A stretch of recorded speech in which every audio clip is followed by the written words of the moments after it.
Hello everyone, this is Boricua Binks and welcome to Let's Play Seduce Me. In the last episode, the fight with Malex went down and James won, but we didn't get to see any of it because they covered my eyes. Darn it. Anyway, so even though we got rid of them, and it looked like we were almost at the end of the game, and I was able to tell them I wanted them to stay because they were going to leave and that was going to make me very sad. I thought I had lost. I thought I had failed on James's path. But then it looks like there's more to the story since this woman, Diana, who is a succubus, appeared and pretty much threatened me and is making me do her bidding because she wants to become queen of their realm or whatever. So, what are we going to do about that? We'll have to see. Let's go. No, I wasn't going to let her win. She's not as powerful as she looks. I know it. I had to mentally confirm it. She wasn't going to win. The boys wanted to stay with me. I let out a sigh before closing my eyes, affirming my plan of action. No matter what she was going to do, I was going to beat her. Hell yeah, I ain't gonna let her win. Eventually, the morning arrived and the sun screamed at me to get up. Surprisingly, I woke up before my alarm clock once again, which was nice. I stretched out and quickly got dressed, getting ready for school. She expects me to say goodbye to the boys. I will say good morning and will see them when I come back. No way am I going to say goodbye. I scooped up my bag and headed downstairs to the dining room, seeing the boys already eating a delicious selection of food. The smell made my stomach growl wildly as the sight of food drew me to walk further into the room. Good morning, miss. Did you sleep well? Well, let me tell you all about this witch who came into my room last night. Before I could lie, hiding the incident in the back of my mind, Damien furrowed his eyebrows and stopped eating. Oh yeah, I can't even lie. Darn it, Damien. She's here. Oh boy. The boys looked to Damien in confusion while I cursed his ability silently in my mouth. Um, Damien, what's up with you? Of course she's here. She kinda owns the house.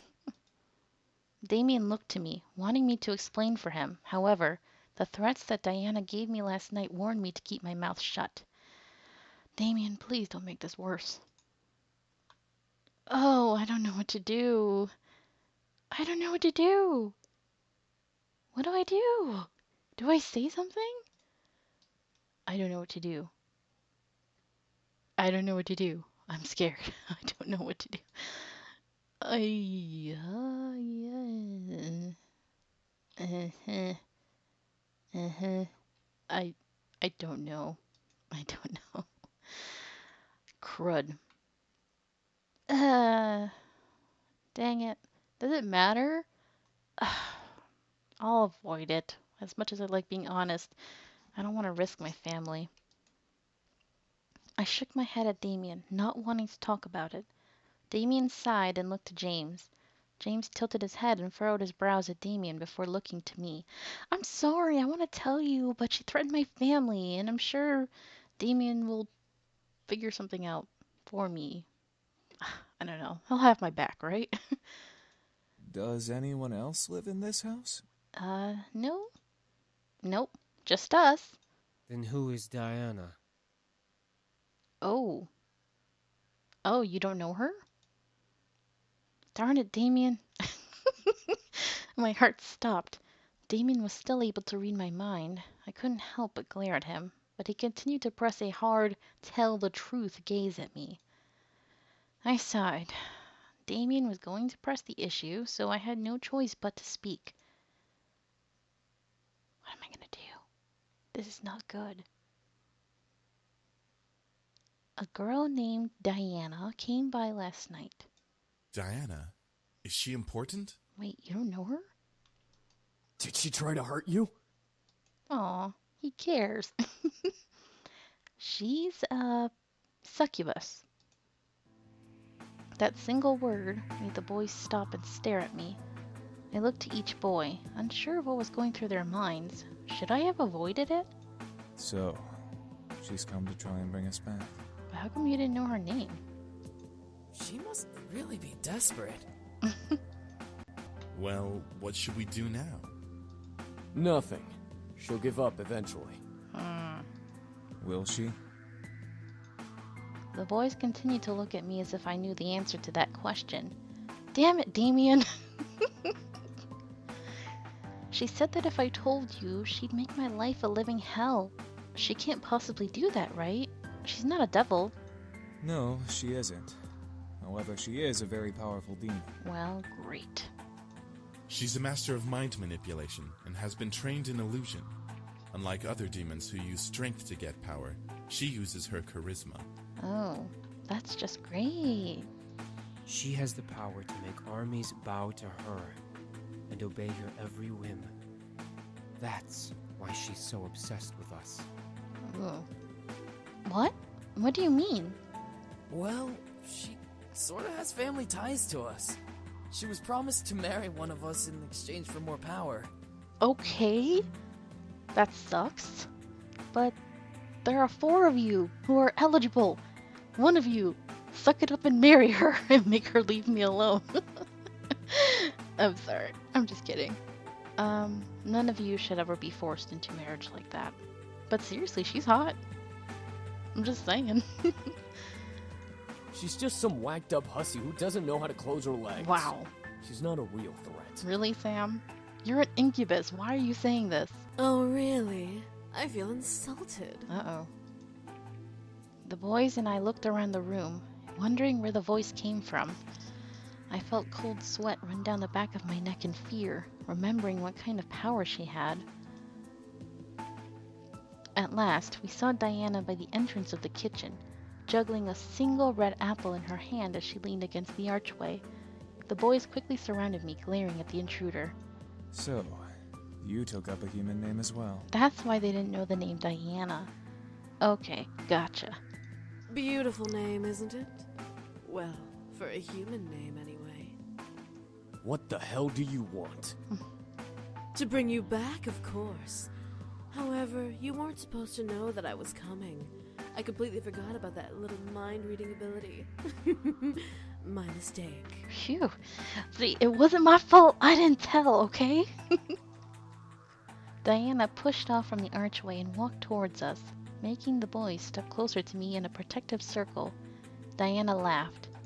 My. What has the world come to? A group of demons protecting a human girl? I'll tell you right now, she's not that pretty. And from what I can tell, she's still a virgin. Excuse you? Do not judge me based on stupid stuff like that, okay? Witch. My face grew red in complete anger and embarrassment. How dare she? Oh, hell no. I stepped up, gently pushing the boys away to be face to face with Diana. I was furious, and she was about to feel my wrath. You are in my house. You are an intruder. You have no power here. Oh, really? Do I have to remind you of the power I have, dear? Ooh. With a snap of her fingers, my mind suddenly locked up and I felt blank. I could see the world around me, but I lost control of my body. The boys quickly reformed around me with James gripping onto Diana's wrist in anger. You will leave this instant. Or what? You'll kill me? I completely dare you to. Ooh. Let me do it. I could use the workout. Don't. The boys looked at Damien, while Diana smirked at my blank state. I wanted to fight this hold, but her power held me down. And why not? She wants us to kill her. If she dies, then civil war starts in the demon world. Oh. Very good, sweetie. Girl, you got issues. What happens in the demon world doesn't concern us anymore. We live here now. The demons will come to the human world and hunt us down before attacking each other. Yeah, we don't want that to happen. The demons will come to the human world? All because of her? You sneaky bitch. With another snap of Diana's fingers, I was released from her hold, almost buckling to my knees. Well, will you all change your minds? I assure you, it's for the greater good. I expected the boys to say no. What I heard was complete silence. None of the boys replied to Diana, which made me both nervous and fearful as to why. Diana leaned her head back a bit, surprised for a different reason. No. Well, I see. Was silence truly them saying no to her? I looked around at the boys and saw the disobedience in their eyes, giving me my answer. I felt my heart flutter, especially when my eyes landed on James. He kept close to me, glaring daggers into Diana. I could feel that he was completely adamant in his choice to stay. I don't know what, but I was incredibly happy to know he wanted to stay. Diana sighed and pressed a finger into her temple, rubbing it gently. Either all of you are playing a very convincing hard-to-get game, or you all must be out of your minds. Diana then looked to me, locking her gaze with mine as if to read me. I could tell she wanted me to do something, but the boys would stop her. So the stare was her only available action. After a small moment of silence, Diana licked her lips before breaking the gaze battle and smiling to the boys around me. Very well. I guess I'll take my leave now. What? Her leave? Was she serious? The boys around me straightened up and grew confused looks on their faces as Diana stepped back and away from us with a small bow, flaunting her cleavage. Without another word, a deep purple pentagram appeared under her feet and Diana's body slowly sank into the floor. As her head vanished into the floor, the pentagram vanished. At once the boys relaxed and slowly began to return to their spots at the table, each in deep thought. She'll be back, but she won't kill us. She needs us alive. Whatever. We'll just keep saying no. She can't force us to come back. She can't do anything but annoy us. Eventually she'll give up. That's the hope, anyway. Hopefully. James walked over to me and gently caressed my cheek, looking at me with a comforting smile. Oh, we're like a couple now. It's so cute. There's no need to worry. I promise she won't hurt you. I nodded, feeling that he was telling the truth, or at least a hopeful and comforting thought. James kissed my forehead, however, making me blush and forget what I was thinking about. Ah, his brothers. They see us all cute. The sound of collective chuckles and playful snickers whispered through the air, making me blush even more. But the sudden growl that erupted from the man above me made the laughter stop. Oh. He doesn't like being teased. I didn't see James's face, and I could tell that he was glaring at his brothers with his lips on my head. He and I pulled away from each other just as the sound of Naomi's car appeared. I quickly ate my food, waved to the boys, and left, confident that nothing was going to happen. Why do you keep saying things that are like jinxing you? Why? Where's your common sense? Oh no, see? Never, ever say that nothing will happen before the day is over. She's so stupid.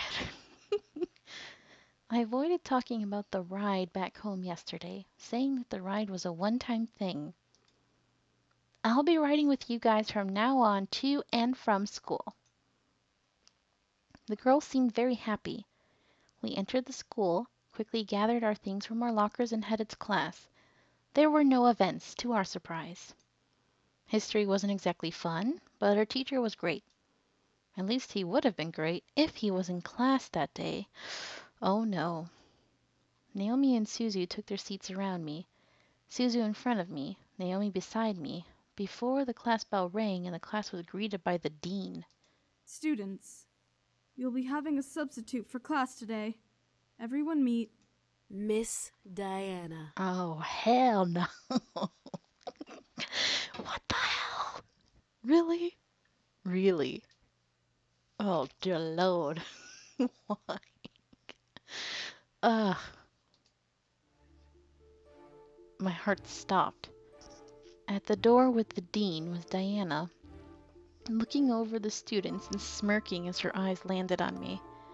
She strutted to the teacher's desk, ignoring or welcoming the whispers from the other students before sitting on the wood and crossing her legs. Thank you, Dean. You can go now. Oh boy. With a wave of Diana's hand, the dean left the classroom, closed the door, and left the area. Diana smiled at us, making my stomach turn. What was she going to do? So, history. History. Such a silly thing, isn't it? I mean, what do we care about the past? We're in the present. The rest of the class, including Naomi and Suzu, hesitantly nodded in agreement, unsure about this new teacher, but willing to listen to more of what she had to say. No, don't listen to what she has to say. She is bad. The present is so full of wonderful things. While the labors of the past are the reason we have many things, it is our chance and privilege to utilize what has been given to us. Her charm was almost infectious. The class was practically starting to eat out of her hand. I looked around to see classmates grinning and agreeing with Diana. I pressed my lips together as I listened further. I had no choice. What's even funnier about human beings is that some of the bits of history we hear is either made up or completely biased to one side. It's like a story you read as a child. Okay, she has a point. You hear of the princess and the prince, and they live happily ever after. But what about the family she left behind? What of her friends? The students listened and agreed intently to her words. I could tell, however, that these words were all targeted at me. The original story of The Little Mermaid. Uh-oh. A perfect example of biased opinion. Here we have a girl who thinks she can be with this prince, but this prince has to marry a princess. What would happen if the mermaid had her way? What makes the mermaid so important that the princess has to suffer the consequences? Oh boy. Okay, I think I would be pretty mean to say it doesn't matter what happens to the princess. I don't know if keeping quiet is the right thing to do, though. I don't know. I have no idea. I just feel like I shouldn't bother to say the mean one. I'll just keep quiet. I kept my mouth shut. There was no way I was going to let her get to me. Despite her being the teacher, I was going to ignore her. There was no telling what she could do if I talked back. Diana looked to me, expecting me to speak, but I merely stared at her. A smirk graced her face. A glare graced mine. I didn't need to fight to win. Sometimes you gotta play smart. There's times when you should fight, and there's times when you shouldn't. It's still something to think about, however, as we think of this story. It's so easy to believe that the mermaid was the heroine. But what of the poor princess? Why should the princess suffer the antics of a mermaid? The princess didn't do anything wrong to her. More nonsense. I knew this was all a subliminal message to me to make me pity her. My anger didn't allow any leeway to feel pity for her. How long was she planning to drag this out? She wasn't a real teacher. Diana continued to rave about the injustice the princess had to suffer through while the mermaid was in the prince's sight. To Diana, it was injustice. To me, it was a fairy tale. The boys chose me. He chose me. She wasn't going to convince them otherwise, and I wasn't going to let her. Diana stretched her arms up, making an obvious sexual noise that made some of the boys in the class shift in their seats. I rolled my eyes. Well, that's enough about fairy tales. After all, the Little Mermaid was fated to lose her prince in the original story anyway. It was for the better, though. The kingdoms, I'm sure, flourished, and the prince and princess lived happily ever after. I'm dying to say, how can you be so sure? But I'm not going to say anything. I could tell that she was trying to pull me to speak more and more. I knew she was wrong. but I wasn't intimidated enough to fall for her words and speak up. I decided to just watch and observe for the remainder of her class. Her class had become a lecture, and no one spoke as she spouted nonsense. This is not history. Diana then stopped talking and looked to the clock on the wall, reading it quickly. This class had barely begun. Why was she looking at the time? Diana then leaned against the blackboard and smiled to us. I became worried. You know what? School isn't important. Everyone, go ahead and head home. Take the week off. That's not good. That's really not good. The students suddenly began to chat happily or in confusion of the situation. Many thought it was a dream come true. Others knew better. Before anyone could protest, however, Diana pressed a finger to her lips and counted down with her fingers in the air. 3, 2, 1. The speakers of the classroom gently awoke, giving us an announcement we would never believe. Attention students! Due to an emergency faculty meeting, we will be closing school for the remainder of the day and this entire week. Please leave the school quickly and quietly and have a good rest of the week. That's weird as hell, man. She used her powers on them. Damn it! I felt the need to stop her, but how could I stop a demon in the middle of a public area? Diana smiled before gesturing to the door. Have a nice week off. School will resume next week. Jeez. Many of the students filed out, chatting to each other about new impromptu plans. Susie was beyond happy, but Naomi was hesitant. Before we could pack up and leave, however, Diana stepped to us. Excuse me, little miss. I'd like you to stay a little while. There's something we need to discuss. Oh no. I'm nervous. Okay, so we're going to have that conversation in the next episode. Thank you guys so much for watching. I hope you're enjoying this, and until next time, have a nice day. Bye.